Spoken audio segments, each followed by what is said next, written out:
હું તો વંદન કરું છું આ જગતના સ્વયં સેવકોને કે જેના લીધે આવા રૂડા કાર્યો થાય છે.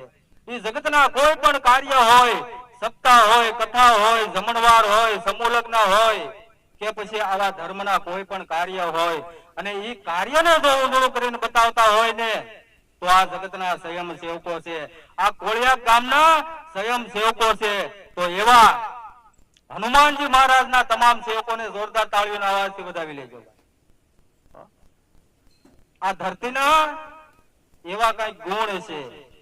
ભારત દેશની સંસ્કૃતિના ખરા અર્થના પૂજન છે અને ભારતના વિદેહના ખંડ વેટા પછીના એ કોઈ પણ શૂરવીરોના એમ કહેવાય કે માથા પીડ્યા હોય અને ધડ લડ્યા હોય ને એવો અત્યાર સુધીમાં કોઈ દાખલો કે કોઈ ઇતિહાસ નથી. આ ભારત વેટા પછીના હો એ કોઈ પણ શૂરવીરોના એમ કહેવાય કે માથા પીડ્યા હોય અને ધડ લડ્યા હોય ને